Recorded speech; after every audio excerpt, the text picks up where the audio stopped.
ya, transmitir en redes en 4K. Pero aquí estamos innovando. GTV siempre la mejor opción. Con imagen clara y sonido fiel, para que tus ojos puedan ver lo que antes era un sueño, hoy es realidad. GTV en 4K, pura calidad.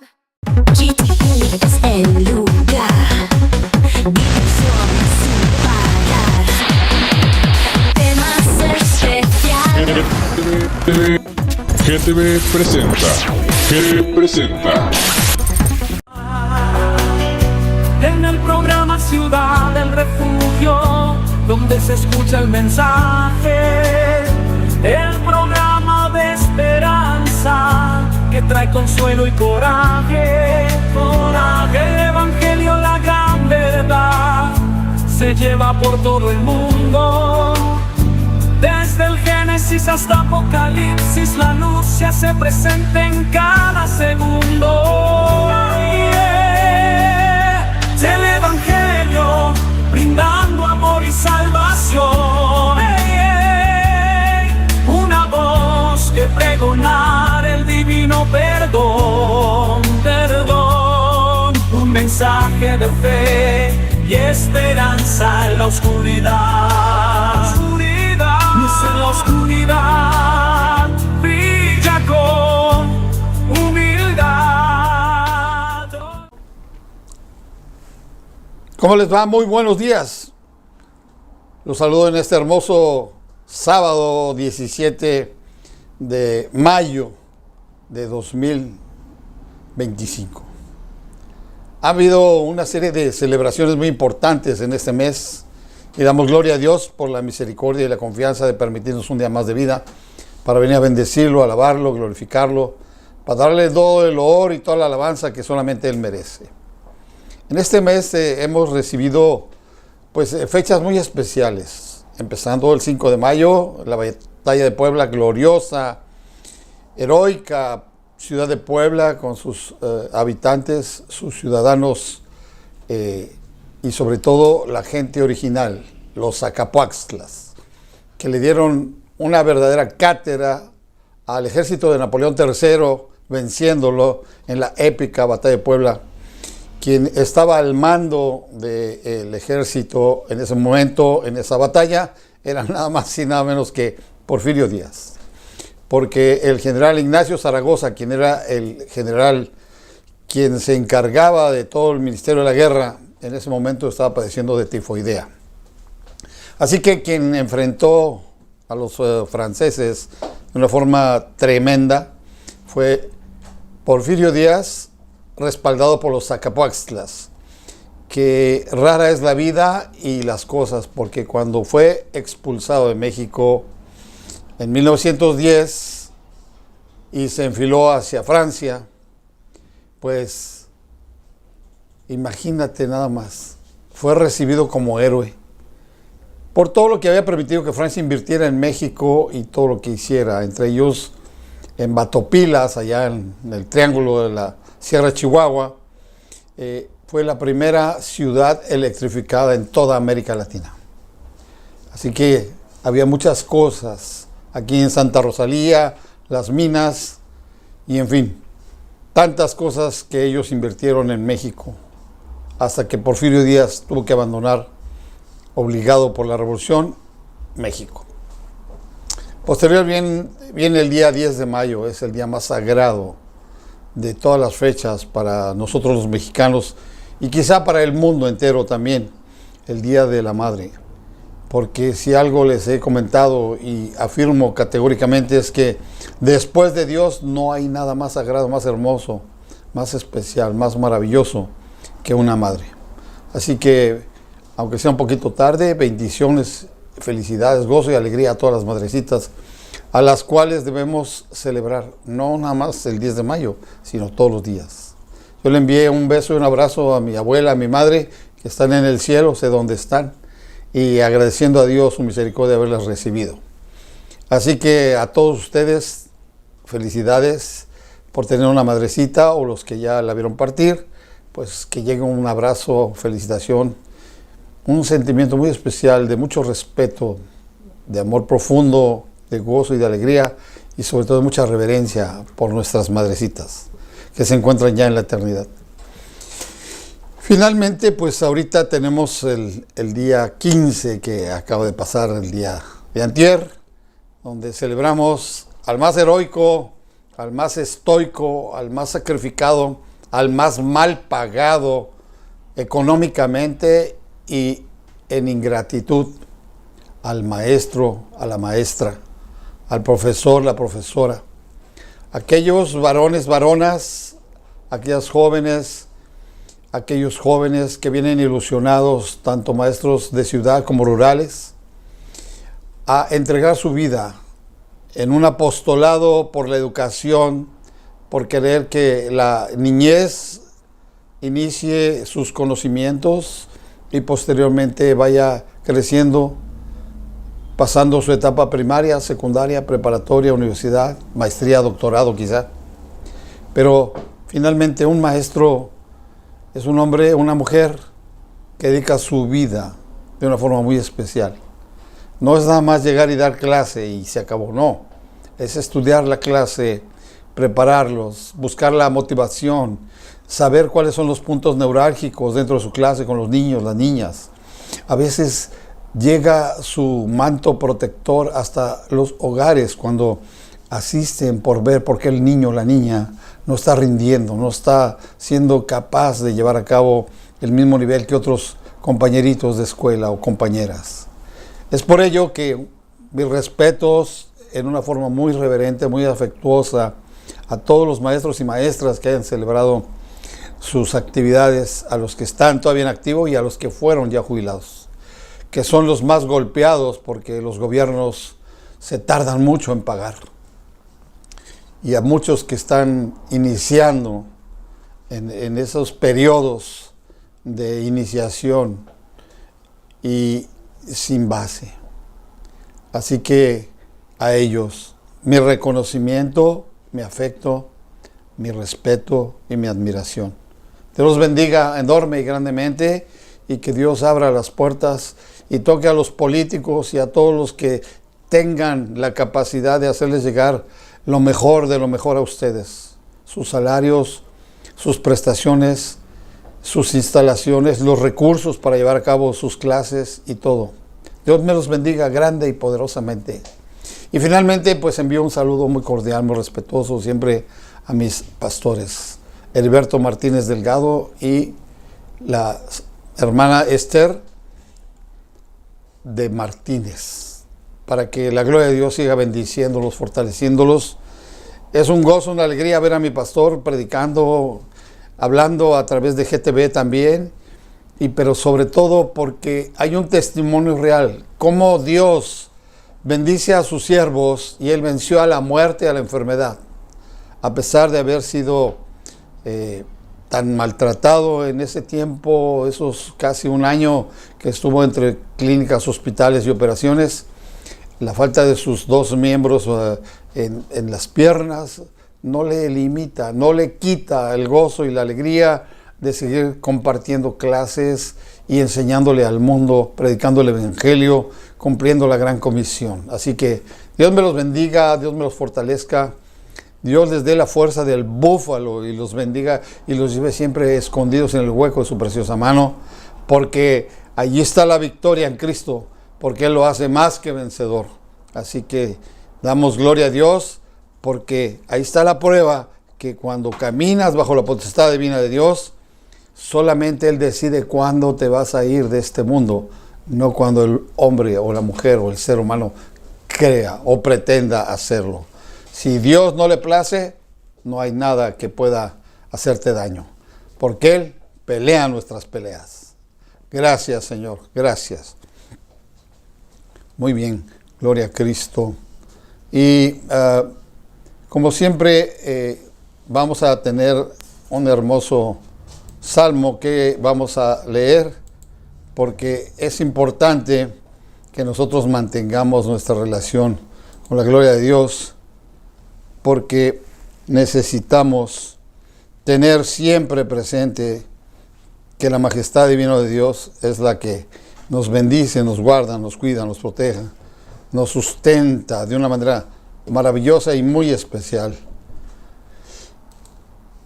Pero necesitamos también pues alimentarnos de esa hermosa palabra, por lo cual estamos nosotros buscando siempre, siempre, siempre que venga la bendición, acompañarnos, a traernos el gozo y la alegría, porque estamos aquí reunidos.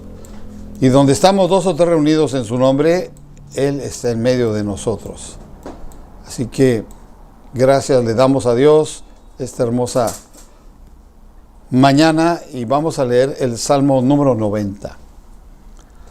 Señor, tú nos has sido refugio de generación en generación, antes que naciesen los montes y formases la tierra y el mundo, desde el siglo y hasta el siglo tú eres Dios.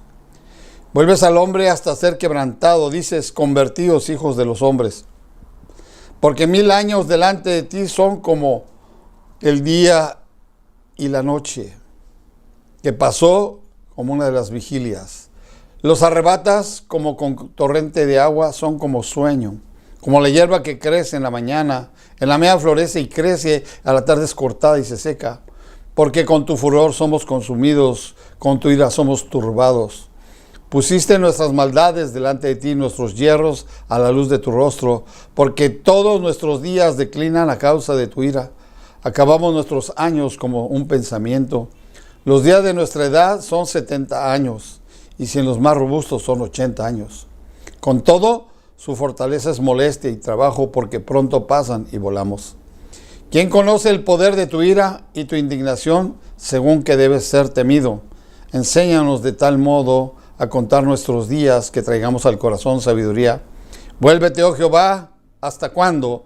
Y aplácate para con tus siervos. De mañana sácianos de tu misericordia, y cantaremos y nos alegraremos todos nuestros días. Alégranos conforme a los días que nos afligiste y los años en que vimos el mal. Aparezca en tus siervos tu obra, y tu gloria sea sobre sus hijos. Sea la luz de Jehová nuestro Dios sobre nosotros, y la obra de nuestras manos confirma sobre nosotros. Sí, la obra de nuestras manos confirma. Amén.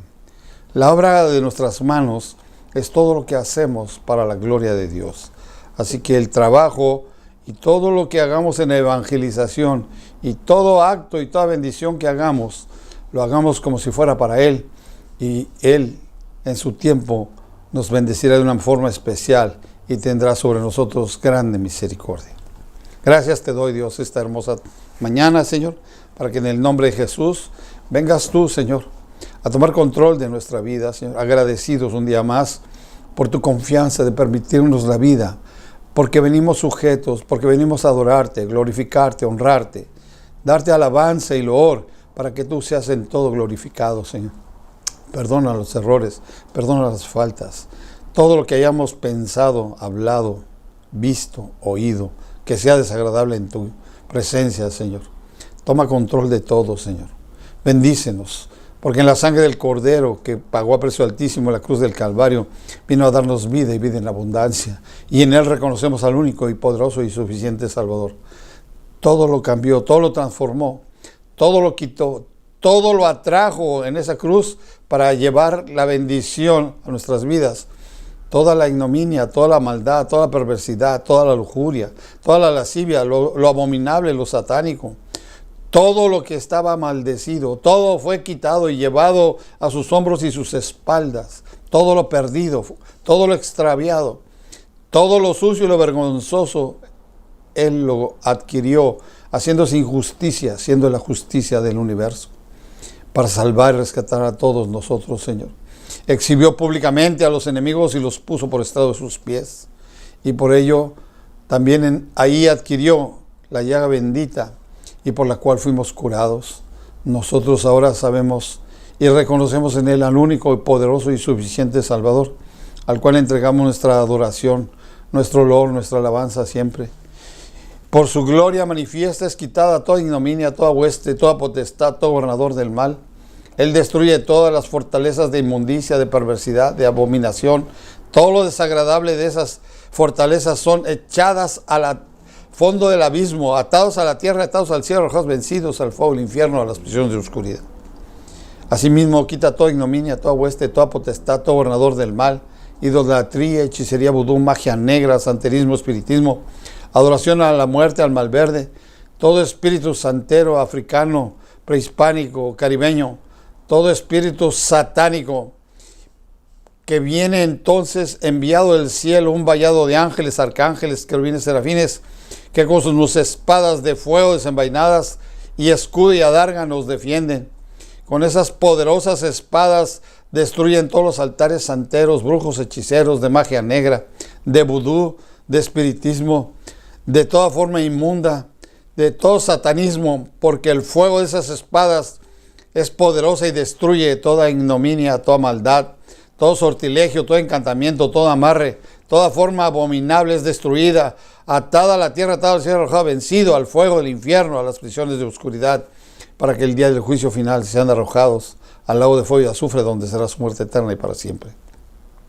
Poderoso Dios, te doy gracias, Señor, por tu misericordia, Señor, para que alcances, Señor, en tu amor eterno y tu fidelidad, porque no te place que la gente se pierda, sino en tu misericordia has retrasado tu venida, para que alcances al perdido, al engañado, al adicto, a la prostituta, a la lesbiana, al asesino, al violador, al secuestrador, al alcohólico, al traficante de drogas, de personas, de órganos, a todo el sicario, a todo el que hace lo perverso, lo malo, a todo aquel idólatra, el hechicero, el brujo, el encantador, el santero, a todo aquel que está bajo las garras inmundas del enemigo.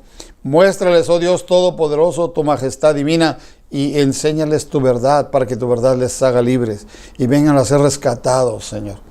Porque tú sigues siendo el mismo Dios de ayer, de hoy y de siempre, que ha bendecido, que ha transformado, que ha perdonado, que ha cambiado, que ha dado oportunidades y ha bendecido de una forma especial al que se arrepiente de corazón y viene sujeto a tu divina presencia y nunca jamás vuelve hacia atrás, sino que se queda en tu presencia divina, Señor. Te doy muchas gracias, Señor. Te pido, Señor, por lo que está pasando en toda la República Mexicana, Señor, por el gobierno federal, Señor, por la presidenta, Señor, y todos los empleados federales, todos los gobernadores, Señor, incluido Baja California, Señor, todos los miembros de la burocracia estatal, municipal, así como los presidentes municipales, a todos, Dios. Redargúyelos de orgullo, de vanidad, de corrupción, de todo lo abominable y lo satánico y diabólico en lo cual puedan ser envueltos por causa de la lujuria, de la lascivia, por causa de toda esa forma inmunda, abominable, de egoísmo, de orgullo, de vanidad, que los lleva a la corrupción terrible, Señor. Rescátalos, redargúyelos, muévelos, inquiétalos de mañana, de tarde, de noche, de madrugada, Señor, para que ellos caminen en la senda angosta delante de tu divina presencia, para que vengan poderosamente a ser bendecidos, transformados y traigan la bendición a las ciudades, a los municipios, a los estados, al país en general, Señor. Que cese tanta muerte, tanta violencia y que traiga, Señor, a los jefes de todos esos carteles y todas esas formas, Señor, un avivamiento para que ellos cambien su forma de pensar, de ser, para que venga la gloria de tu presencia a ellos también, Señor, porque también son de lo vil y despreciado, de lo perdido, de lo que el enemigo ha agarrado en sus terribles garras, para que los levantes, Señor, para que los traiga sujetos.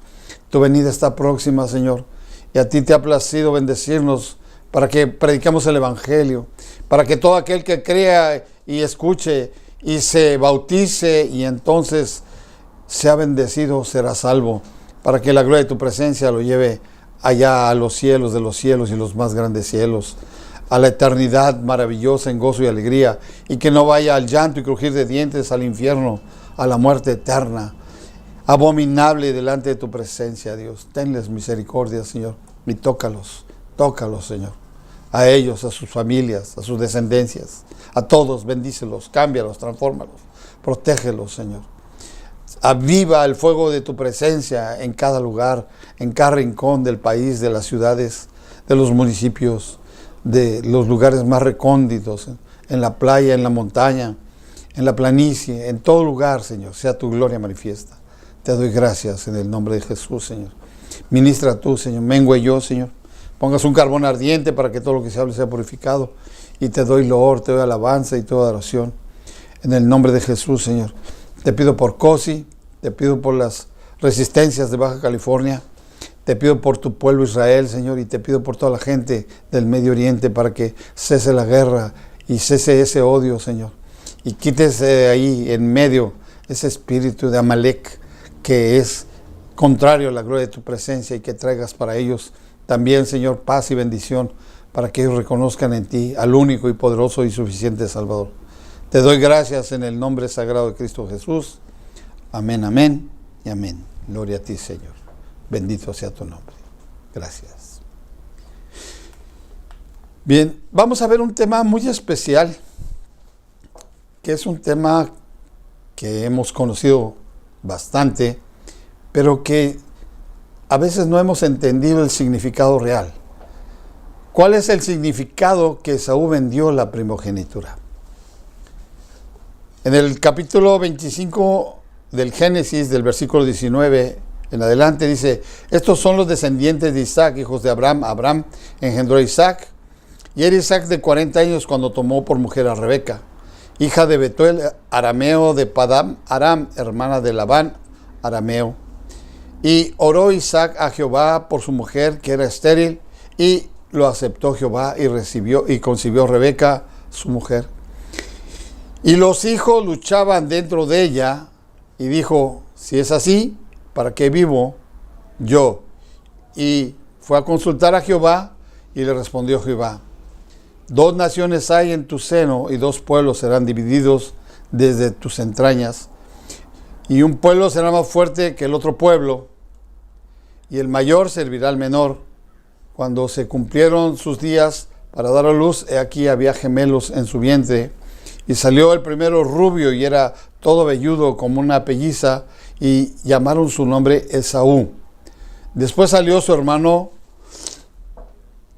que venía trabada su mano al calcañar de Esaú, y fue llamado su nombre Jacob.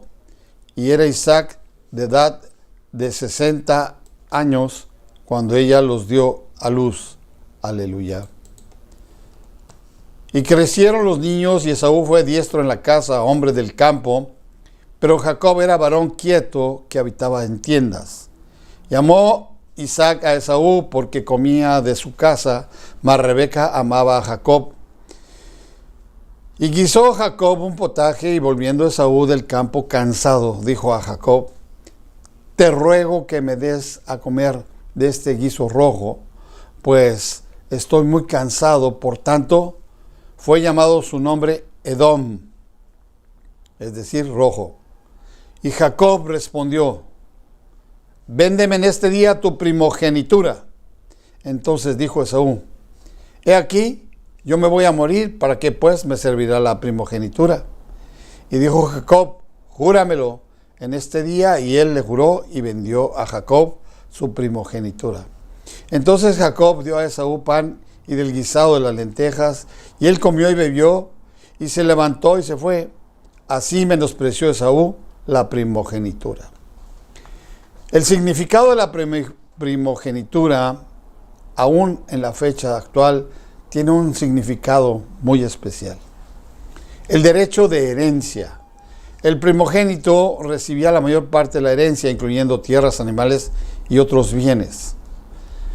Tenía la bendición paterna. El padre transfería a su primogénito la autoridad para dirigir la familia y recibir la bendición divina, el liderazgo. El primogénito era considerado el líder de la familia, responsable de cuidar de sus miembros. Y la venta de la primogenitura, Esaú, sintiendo un hambre intensa, le pidió a Jacob un plato de lentejas. Jacob le ofreció el plato a cambio de su primogenitura, que Esaú aceptó por el hambre y la necesidad del momento. Esaú no valoró suficientemente lo trascendental de su primogenitura, que representaba para su futuro un privilegio y una pérdida de la bendición que afectaría a su linaje. Finalmente, en Génesis 25, se concentra en Isaac, quien en ese momento era el patriarca, tal como ocurrió con su madre, Sara, su esposa Rebeca, esposa de Isaac, no se podía embarazar. De hecho, pasaron unos 20 años sin tener hijos. En algún momento Isaac le oró al Señor, el Señor lo escuchó y le respondió, y Rebeca quedó embarazada. Génesis 25, de 19 al 21. Su embarazo fue tan difícil que Rebeca se acercó al Señor para preguntarle el por qué recibió una profecía sobre las dos naciones que había en su vientre, las cuales iban a dividirse. El mayor acabaría sirviendo al menor. Es probable que esta profecía comenzara a tener más sentido para ella cuando finalmente dio a luz a los gemelos. El primogénito era pelirrojo y velloso y lo llamaron Esaú. El segundo recibió el nombre de agarrador de talones, el usurpador Jacob, porque salió del vientre de su madre agarrando el talón de Esaú con la mano. Génesis 25, 22 al 26. Los dos niños se convirtieron en dos tipos de hombres muy diferentes. Esaú era un amante de la naturaleza y un cazador, y su padre lo quería mucho porque le llevaba carne continuamente. Jacob, en cambio, era un hombre tranquilo que se quedaba en casa, y su madre lo amaba más que a Esaú. Génesis 25, 27, 28. De hecho, esto era más que una simple preferencia. Algunos pasajes posteriores nos mostrarán que los padres favorecían descaradamente al hijo, al que cada uno prefería, lo que llegó a provocar muchos conflictos y rivalidades entre ellos. Aleluya. El capítulo termina con una escena entre Jacob y Esaú que no le favoreció a ninguno. Esaú regresó al campo agotado y pidió un cuenco del guiso rojo de Jacob. Jacob exigió la primogenitura de Esaú a cambio del guiso. Esaú aceptó tontamente, haciendo un juramento para sellar el trato. Jacob aceptó con gusto el pago y compartió con él su sopa de lentejas. Lógicamente, esto trae consecuencias y lecciones en la vida de ambos. La venta de la primogenitura tuvo consecuencias a largo plazo para ambos. La historia de Esaú se usa como una de las advertencias para no despreciar las bendiciones espirituales y no dejarse llevar por los deseos carnales. Se nos exhorta a valorar nuestra herencia espiritual, que es más valiosa que cualquier cosa material. El nombre de Jacob significa usurpador, suplantador. Este relato nos muestra cómo Jacob cumplió con el significado de su nombre. Esaú, habiendo nacido primero, tenía derecho a la bendición de primogenitura de parte de su padre Isaac.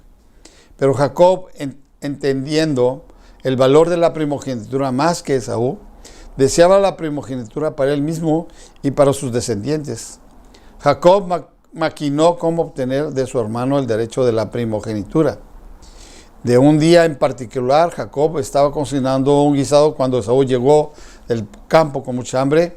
Él tuvo tanta hambre y se sintió físicamente débil y tuvo el deseo de comer inmediatamente. Jacob, aprovechando el momento de debilidad de Esaú, ofreció alimentarlo a cambio del derecho de primogenitura de Esaú. Dejándose llevar por su hambre y sus emociones, tontamente razonó que él moriría si no comía del guiso de Jacob.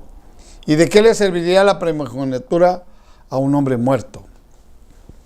Ahora, encontré una narrativa que desglosa lo que significa la fatiga. ¿Tienes idea de lo que significa la fatiga real? No se trata ni de tu cuerpo, ni de tus músculos, ni de la falta de sueño. Entonces, porque tienes sueño, porque no es el cuerpo que se cansa, es tu alma. Mira, la primera vez que la Torá habla de la fatiga, Esaú, a sus 15 años, en el pico de su fuerza, un cazador fuerte regresando al campo y de repente siente que va a morir. ¿Qué está pasando? ¿Un chico de 15 años va a morir solo porque tiene un poco de hambre? No es hambre, no es fatiga física, es la fatiga del alma que se ha desgastado de repente. Hay debilidad de repente. Amalek entra en él. En el contexto religioso y espiritual de la Cábala, encontramos que Amalek se representa como una fuerza del mal, una encarnación de la oposición de Dios. de la oposición a Dios y la búsqueda de la destrucción. Su origen se encuentra en la figura bíblica del amalecita, un pueblo nómada que fue enemistado con los israelitas. En algunas tradiciones místicas y esotéricas, Amalek se interpreta como un demonio o espíritu maligno que busca desestabilizar y separar a las personas de Dios. El simbolismo de Amalek, mal y oposición a Dios. En la tradición cabalística y otras corrientes místicas, Amalek es visto como la encarnación del mal, lo que se opone a Dios y a su voluntad. Destrucción y conflicto.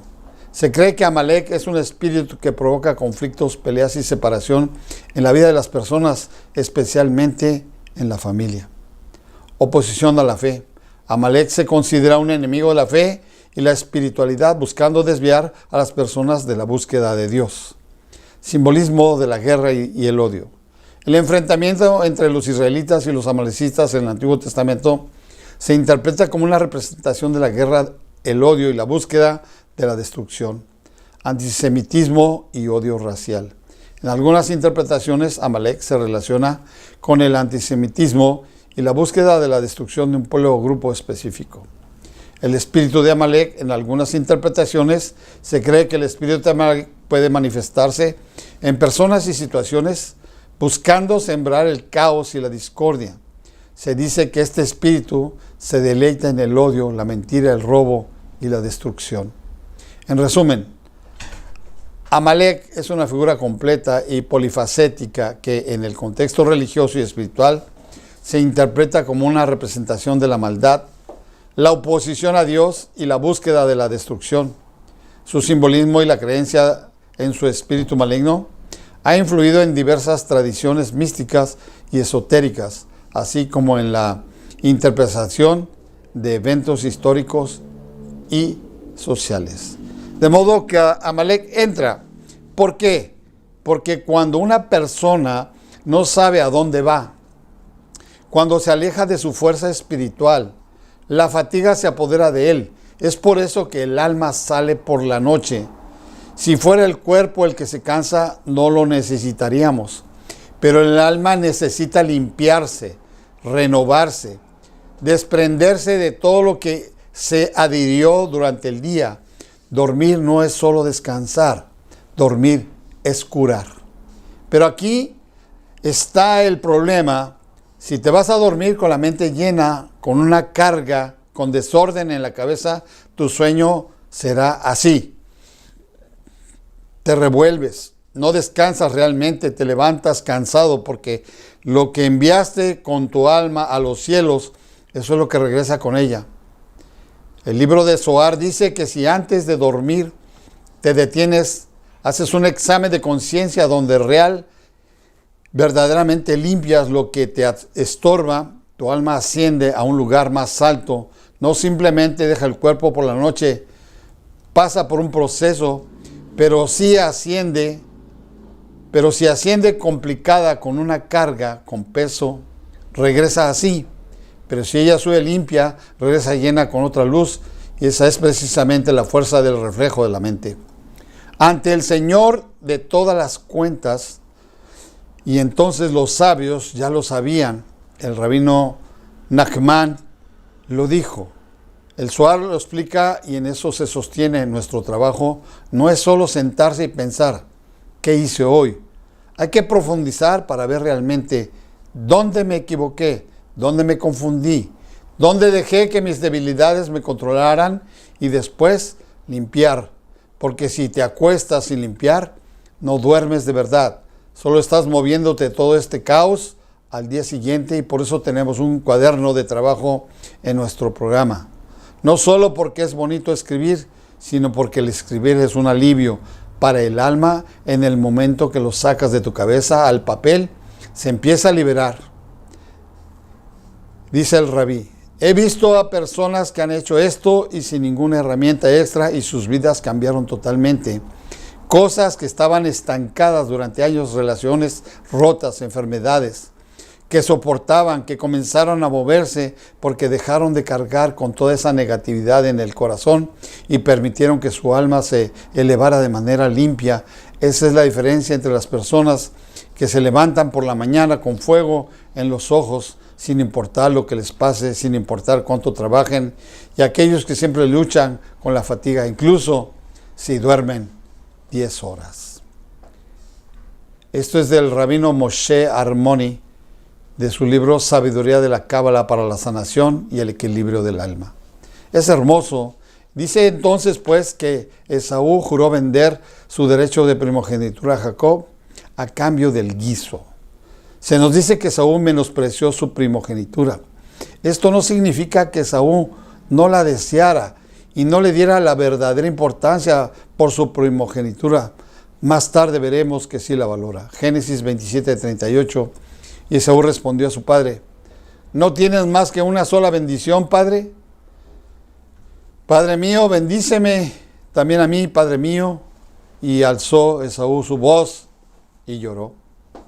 Esto significa que Esaú no le dio un valor lo suficientemente alto a su primogenitura. Él permitió que su hambre momentánea anulara su juicio y se dejó llevar por lo que sintió en su estómago, sin valorar lo que verdaderamente estaba a punto de perder y cómo su decisión afectaría a sus descendientes. El libro de los Hebreos nos enseña una lección espiritual de las acciones de Esaú. Esaú es usado como un ejemplo de alguien que se sale del camino de Dios y se llena de amargura y se contamina espiritualmente. Hebreos 12, 15 y 16. Mirad bien, no sea que alguno deje alcanzar la gracia de Dios, que brotando alguna raíz de amargura os estorbe y por ella muchos sean contaminados. No sea que haya algún fornicario profano como Esaú, que por una sola comida vendió su primogenitura. El punto para los cristianos en la actualidad es que debemos valorar nuestra herencia espiritual como la cosa más preciosa, más hermosa, más extraordinaria en nuestra vida y no perderla por nada. Nosotros somos llamados a heredar, gracias a Cristo, las promesas espirituales hechas a Abraham. Gálatas 3:29. Y si vosotros sois de Cristo, ciertamente el linaje de Abraham sois y herederos según la promesa. Nuestra herencia es la vida eterna en el reino de Dios. Romanos 8:17. Y si hijos, también herederos, herederos de Dios y coherederos con Cristo, si es que padecemos juntamente con Él, para que juntamente con Él seamos glorificados. En Tito 3:7, para que justificados por su gracia, viniésemos a ser herederos conforme a la esperanza de la vida eterna. Santiago 2:5, hermanos míos amados, oíd, ¿no ha elegido Dios a los pobres de este mundo para que sean ricos en fe y herederos del reino que ha prometido a los que le aman? Nosotros no debemos considerar nada, ni la comida, ni ninguna otra cosa de esta vida, nada material, como más valioso que la herencia que Dios nos ofrece. Aleluya. Esaú recibe un precio demasiado bajo por la primogenitura. Así que hermanos y hermanas en Cristo y todos aquellos que nos ven a través del online, finalmente recapitularemos sobre la historia de Esaú y su decisión de vender su primogenitura por un plato de lentejas. Génesis 25 nos cuenta esta historia, una historia que resuena a través de los siglos enseñándonos lecciones profundas sobre el valor de las promesas de Dios y el costo de las decisiones impulsivas. Esaú, el hermano mayor, era un hombre de la tierra, un cazador hábil. Jacob, su hermano menor, era un hombre contemplativo, que prefería la compañía de las tiendas de campaña. Desde el vientre materno ya existía una rivalidad entre ellos, una lucha por la primogenitura, un derecho que traía consigo bendiciones espirituales y terrenales significativas, incluyendo la autoridad familiar y la línea de la promesa mesiánica. Aleluya. El relato bíblico nos presenta a Esaú como un hombre malvado. El relato bíblico no nos presenta a Esaú como un hombre malvado, sino más bien como un hombre, alguien impulsivo, que no valoraba las cosas espirituales tanto como las cosas materiales. En su hambre despreció la bendición de la primogenitura, un derecho de nacimiento invaluable, por un simple plato de lentejas. Este acto revela una falta de visión espiritual, una falta de apreciación de las cosas eternas. La historia de Esaú no es simplemente una anécdota del pasado, es un espejo que refleja nuestra propia naturaleza humana. ¿Cuántas veces hemos sacrificado valores importantes como la integridad, la fe o las relaciones por gratificaciones inmediatas y efímeras? ¿Cuántas veces hemos subestimado el valor de las promesas de Dios, prefiriendo las comodidades terrenales a la herencia celestial? La venta de la primogenitura de Esaú es una ilustración poderosa de la importancia de valorar las bendiciones espirituales por encima de las posesiones materiales. Nos recuerda que la verdadera riqueza se encuentra en nuestra relación con Dios y en la herencia eterna que Él nos ofrece.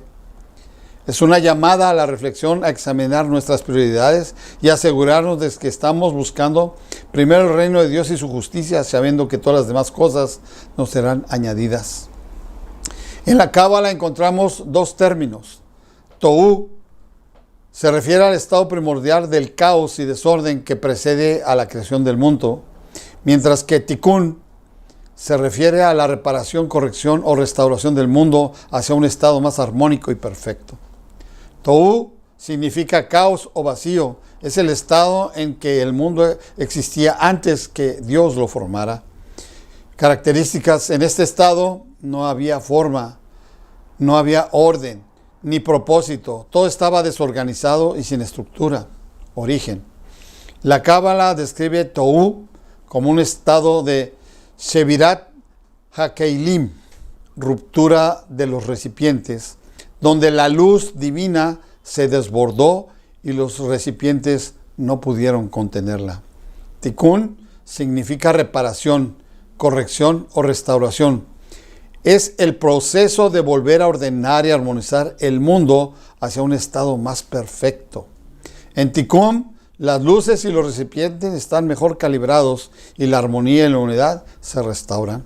Su importancia en la Cábala enfatiza que Tikkun Olam, reparación del mundo, como una obligación moral y espiritual para los seres humanos.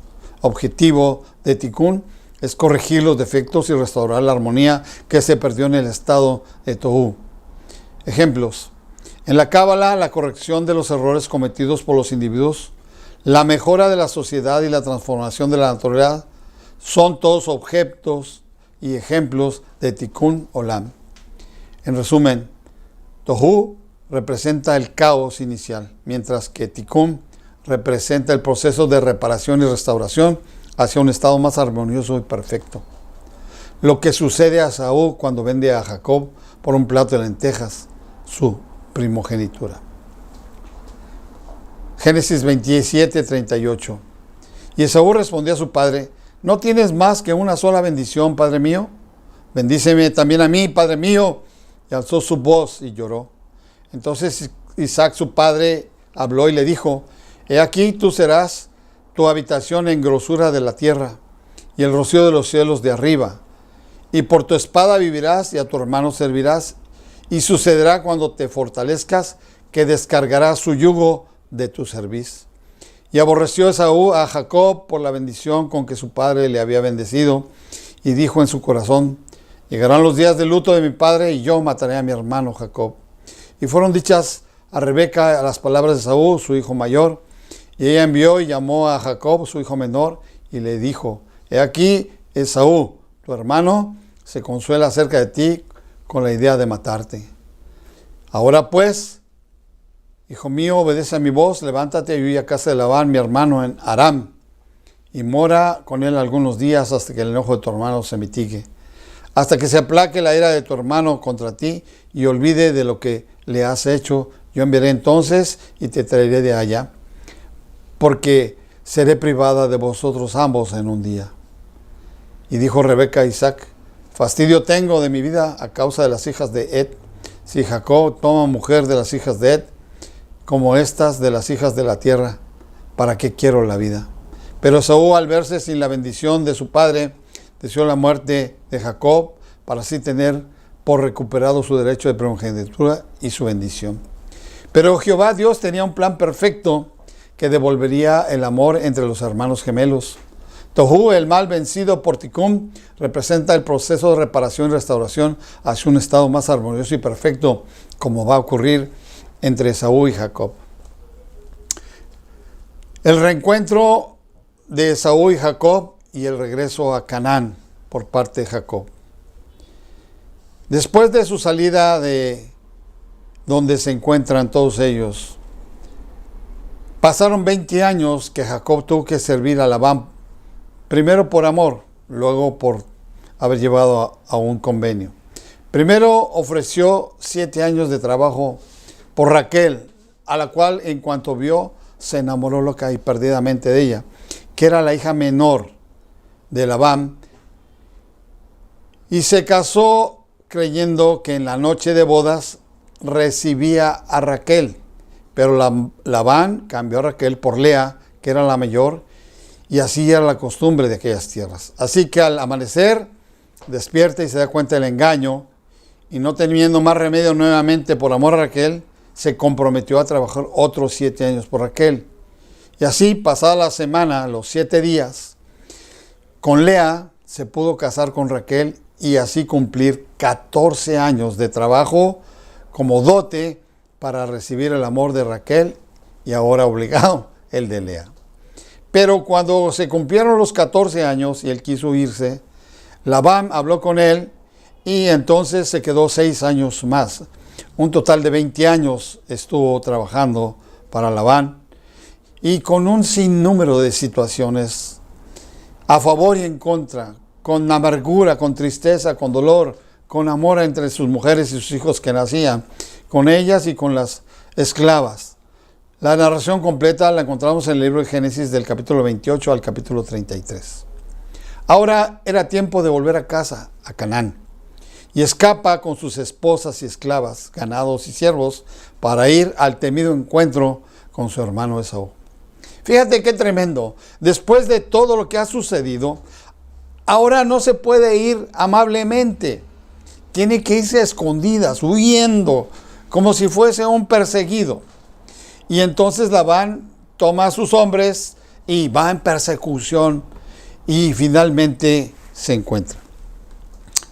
Pero la noche anterior a que Labán hable con Jacob, Dios le habla en sueños y le dice que no trate desacomedidamente a Jacob, pues es bendecido de Dios.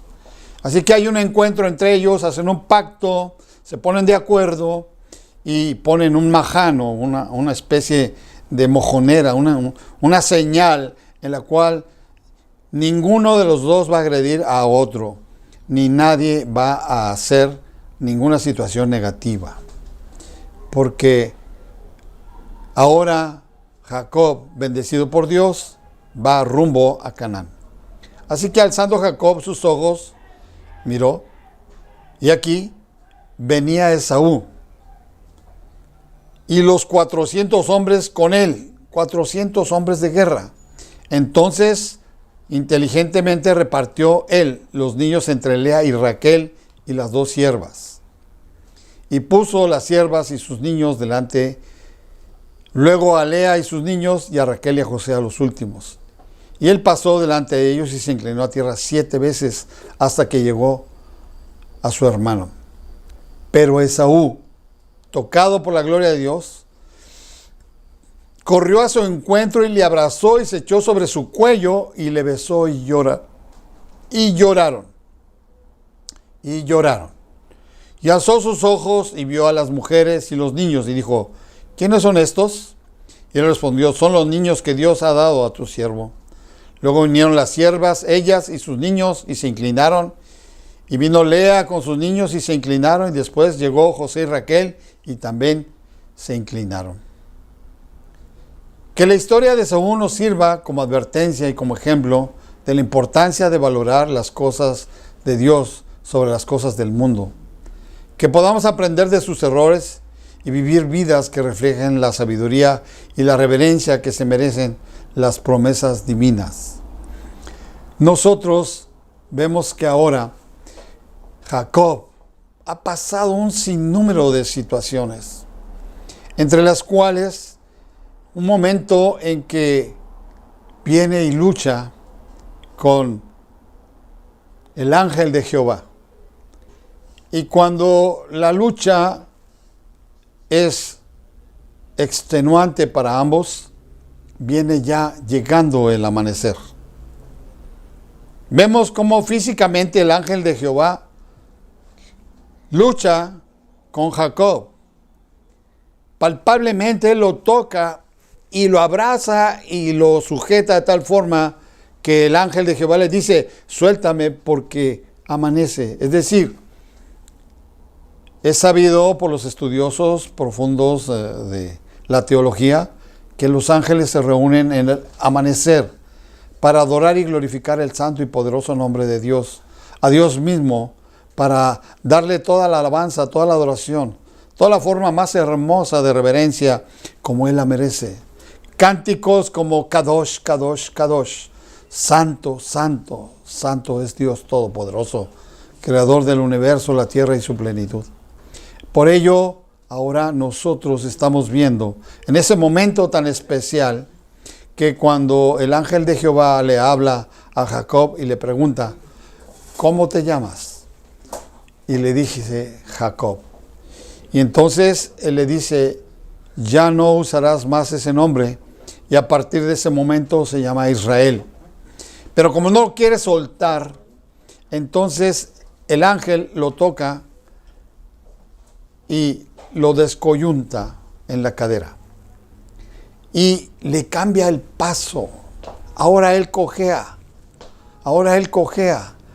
pero le cambia la vida, le cambia todo, porque viene al mismo tiempo tocando la vida de Esaú, al cual hemos escuchado cómo llega y lo recibe con 400 hombres de guerra.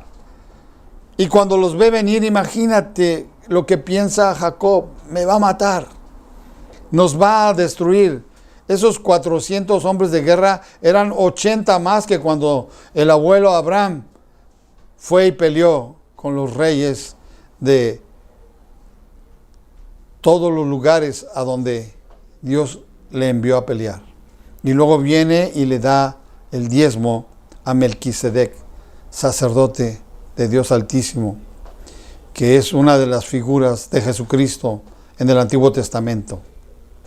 Una cristofonía, una forma especial. Pues ahora allí está el ángel bendiciéndole su vida, transformándolo y cambiándole el nombre y su modo de andar. Ya no es aquel Jacob que viene a usurpar, que viene a arrebatar, que viene a quitar. No, ahora viene humilde, manso. Y la forma en que se encuentra con su hermano Saúl es impresionante, porque le hace 7 reverencias. Y camina y vuelve a hacer otra reverencia y sigue caminando. Hasta 7 veces se inclina. Esa es una costumbre muy especial entre los pueblos árabes. Pero en ese momento Jacob quería hallar gracia y favor delante de Esaú porque le temía. Imagínate ver 400 hombres armados acompañando a tu hermano que había prometido quitarte la vida porque ya había muerto su padre. Entonces, qué tremendo, qué difícil, qué rudo, qué forma tan insegura de acercarse. Mas Dios le dijo que volverías nuevamente a Canaán y que él sería padre de muchedumbres. Él es el patriarca de las 12 tribus de Israel. Viene con una bendición muy, muy profunda, muy especial. Pues ahí vemos toda la gloria divina, toda la majestad, toda la realeza de un Dios todopoderoso, Jehová de los ejércitos, que viene a cumplir su palabra, su pacto, hecho desde la antigüedad con Abraham, el padre de la fe. Ahora Jacob va a ver todas las bendiciones que se van a desatar, pero también todos los tropiezos, todas las cosas tan duras y difíciles que se van a presentar delante de su vida y de su descendencia. Su hija Dina va a pasar un proceso tan tremendo y luego los hermanos van a tomar venganza y van a hacer masacre de gentes. Así que no es nada fácil caminar sin la protección divina y cuando se apartan de los mandatos y de las ordenanzas que Dios hace. Nosotros aquí debemos tener un gran ejemplo, porque además vemos cómo con una sabiduría de Dios en una forma muy especial permitió que Jacob superara y superará todos los retos y todas las situaciones difíciles habidas y por haber. Desde que tiene que abandonar Canaán y tiene que ir a Egipto y llegar a vivir ahí con los egipcios, porque finalmente, después de todo lo terrible de haber sufrido, pensando que José, su hijo amado, había sido muerto en garras de una fiera. Ahora se encuentra con que José está vivo y le manda carruajes, dinero, ropa, escoltas y demás para que se reúnan. Y dice entonces Jacob: basta, iré y visitaré a mi hijo y le abrazaré porque él vive. Así que nosotros nunca jamás debemos de dudar de nuestras promesas divinas. Son nuestras. Por la gracia del Señor Jesucristo son nuestras. Pero debemos ser sabios, mansos, humildes, astutos como serpiente, mansos como paloma, para poder llegar al regazo de la vida eterna delante de su divina majestad. Bien, pues aquí llegamos al final de este hermosísimo tema. Espero que sea de mucha bendición a todos ustedes. Se despide como siempre, siervo de Cristo, Luis Benito Juárez Escalera, para que ustedes también se gocen, se alegren y puedan asistir a un templo cristiano, hablen con un pastor, con una pastora. Si no tienen oportunidad, pues doblen sus rodillas, acérquense a la gloria de Dios en su recámara, doblen sus rodillas y háblenle como usted le hablaría a su Padre terrenal, pero Él es mayor que todo. Háblele con esa confianza de que el Padre eterno nos escucha, que está con nosotros. Bendiga su vida y bendiga la vida de todos. Señor Jesús, ándale, déjame conocerte, déjame sentirte.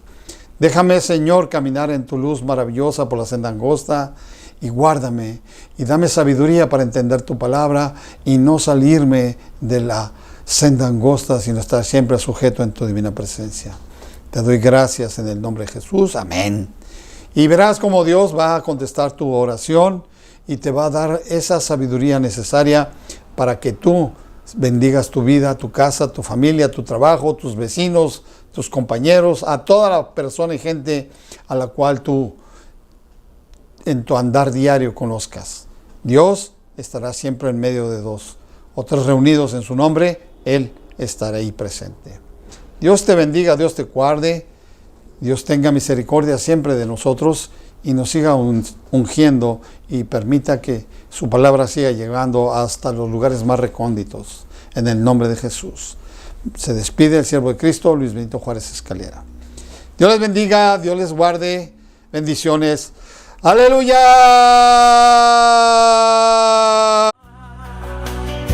En el programa Ciudad del Refugio, donde se escucha el mensaje